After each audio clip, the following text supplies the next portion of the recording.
Je sais pas pour vous, mais moi je trouve ça hallucinant qu'une seule famille, elle ait pu devenir aussi dominante du 1500 mètres au 5000 mètres. À eux trois, Henrik, Philippe et Jacob, ils cumulent des dizaines de médailles sur la scène nationale et internationale. Jacob, c'est le petit dernier, il est déjà le plus titré de ses frères et il vient de signer un énorme 12,48 au 5000 mètres. À seulement 20 ans, il a déjà décroché 2 médailles d'or au championnat d'Europe, une sur 1500 et une sur 5000 mètres. Il a cumulé plus de 20 médailles sur la scène nationale norvégienne. Dans cette vidéo, on va essayer de comprendre un peu le secret de cette famille. Et pour ça, je me suis beaucoup basé sur les parutions scientifiques de Leif et Shelta. c'est le physiologiste qui suit les Ingebretsen depuis 10 ans à peu près. Et je me suis également basé sur l'excellente série Team Ingebretsen que vous pouvez voir gratuitement sur YouTube.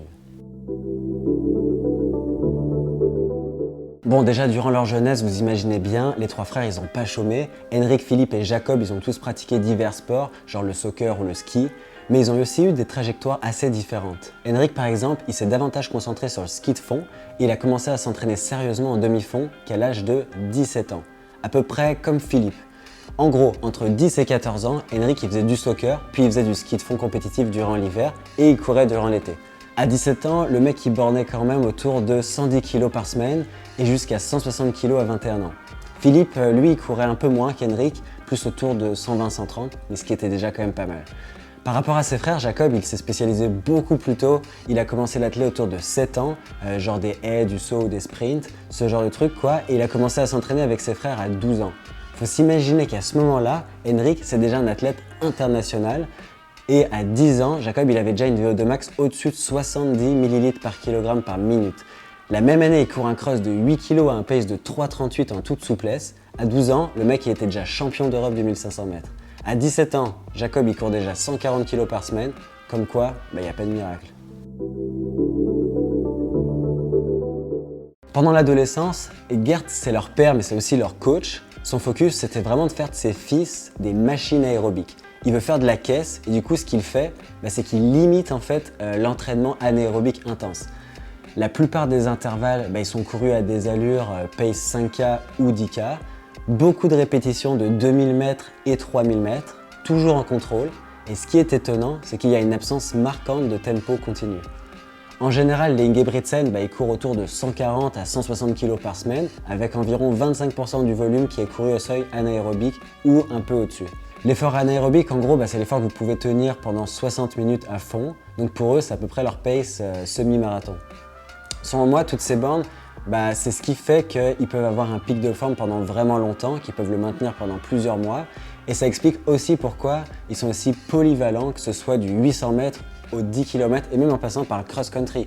Il faut quand même rappeler que Jacob, il a couru 27 minutes 54 au 10 km en octobre 2019 et leur physiologiste, il pense que Jacob, il pourrait courir un semi-marathon autour de 1 heure. Gert, il fonctionne avec 5 niveaux d'intensité. Il y a la zone 1 qui est globalement le jog en fait, course facile à modérée. Et il y a la zone 5 qui est sprint et stride. Pour avoir plus de détails sur les autres intensités, je vous invite à regarder mon article de blog ou à mettre pause sur l'image. Je vous mets tous les liens dans la description.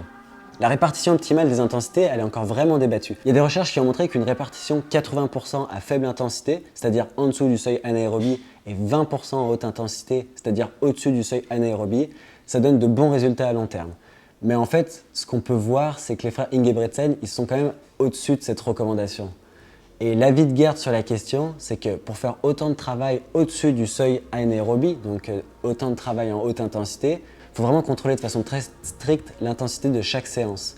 Moi, j'aime bien parler d'exécution du plan avec mes athlètes.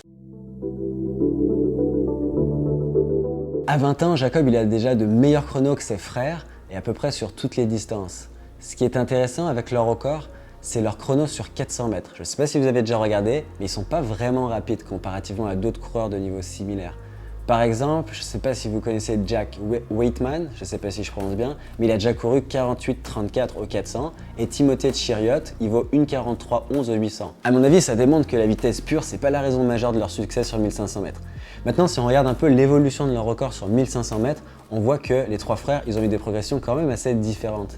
Jacob et Henrik, ils ont progressé plus vite que Philippe. Philippe, il a mis plus de temps à exprimer son potentiel sur la distance. D'ailleurs, Henrik et Jacob, ils ont vraiment eu des progressions très similaires.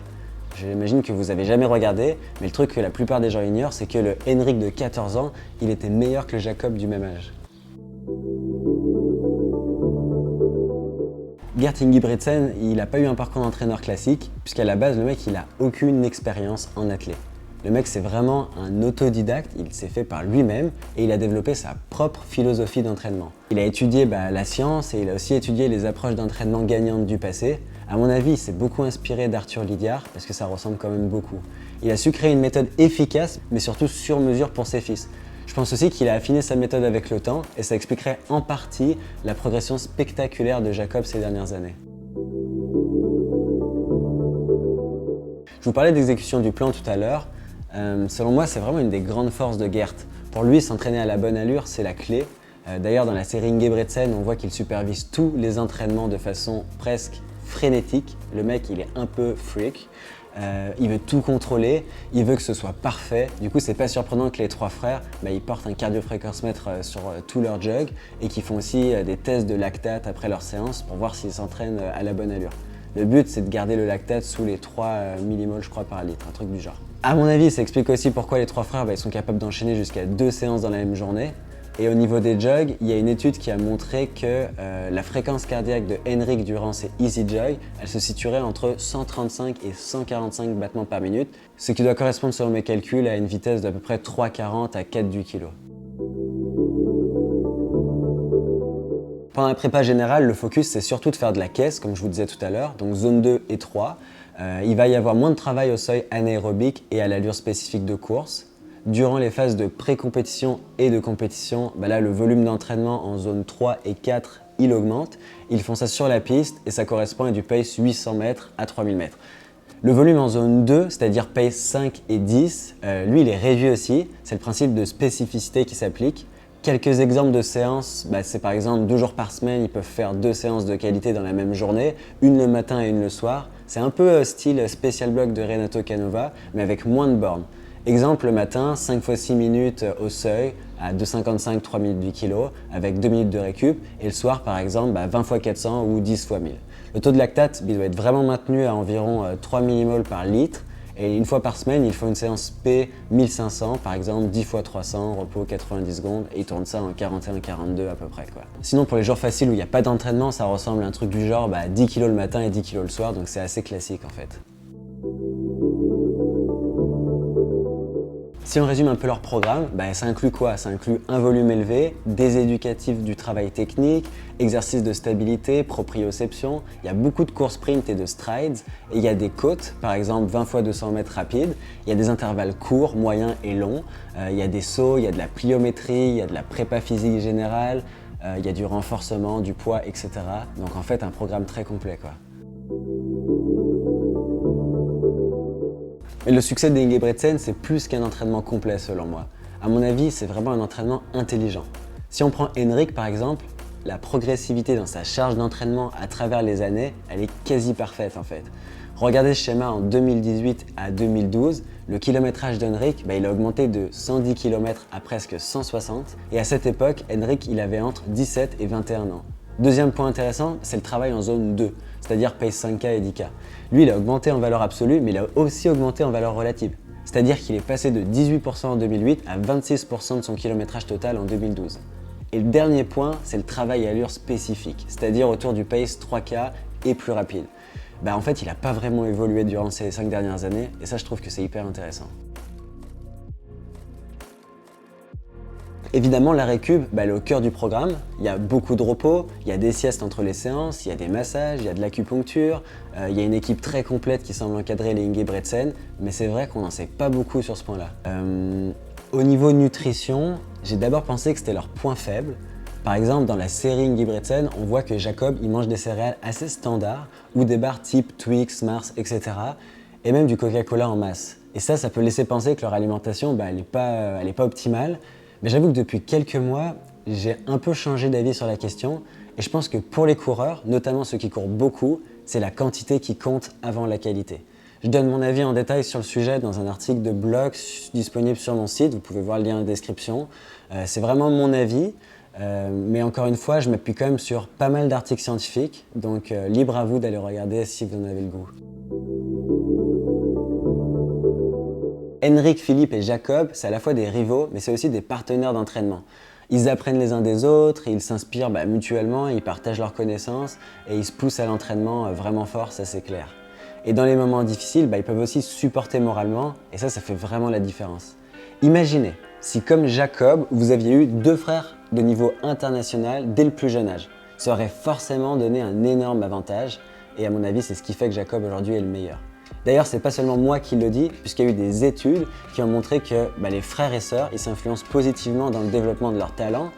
Et en fait, ce que les chercheurs ils ont montré, c'est que malgré leur rivalité, les frères et les sœurs, ils coopèrent énormément par la communication physique, mais aussi verbale. Et ça conduit à augmenter leurs compétences à tous les niveaux. Dès l'enfance, Gert il a eu un discours vraiment réaliste. Il a répété encore et encore que pour atteindre le plus haut niveau, il n'y a pas de raccourci. Il dit même que c'est une bataille. À mon avis, ce discours il a contribué à développer la force mentale de ses fils, ça c'est clair. Aussi, le 1500, c'est une épreuve brutale. Elle mélange à la fois le volume et de l'intensité. C'est une épreuve extrêmement compétitive, peut-être la plus relevée du demi-fond. Il n'y a donc pas de chemin facile pour arriver au sommet. Et selon moi, c'est pas un hasard si Gert il a développé une méthode d'entraînement aussi difficile en fait. D'ailleurs, les parents Ingebretsen eux-mêmes, ils ont souligné qu'Henrik, Philippe et Jacob, ils avaient toujours été très forts mentalement, qu'ils aimaient compétitionner et qu'ils étaient très confiants par nature. Ça explique sûrement pourquoi seuls ces trois-là, ils ont réussi à percer au plus haut niveau. Bon, niveau blessures, Henrik, il les enchaîne un peu depuis plusieurs années, ce qui explique sa faible progression à mon avis. Philippe, il a également subi une opération du tendon d'Achille, alors que Jacob, pour le moment, il semble plutôt épargné avec seulement quelques blessures bénignes. Sur le plan psychologique, on manque un peu d'informations, mais il y a certains passages de la série Team Ingebretsen qui semblent indiquer quand même un climat assez stressant parfois. Même limite douloureux pour ceux qui livrent pas la marchandise, genre Henrik. Selon Leif Tjelcha, il y a plusieurs éléments qui expliquent le succès des Ingebretsen. 1. Ils ont une excellente génétique pour les épreuves d'endurance, ça c'est évident. 2. Ils ont grandi dans une famille qui a encouragé la pratique sportive dès le plus jeune âge. 3. Ils sont beaucoup entraînés très jeunes. 4. Ils ont progressivement augmenté leur volume d'entraînement et l'intensité année après année. 5. Leur père, il a contrôlé toutes les séances d'intervalle pour être sûr que les allures elles soient respectées. 6. Pendant l'adolescence, l'objectif principal était de faire de la caisse et limiter l'entraînement anaérobie intense. 7. Ils sont mentalement vraiment forts, ils adorent compétitionner et ils ont une confiance en eux qui est assez énorme. 8. Ce sont des frères, des concurrents, mais aussi des partenaires d'entraînement. Et ils ont forcément appris les uns des autres et à mon avis, ça a fait une grosse différence. C'est terminé pour cette vidéo, merci de m'avoir écouté. Si le contenu vous plaît, dites-le moi dans les commentaires, je pourrais en faire plus. Et un pouce en l'air si ça vous tente. À bientôt dans une prochaine vidéo. Ciao!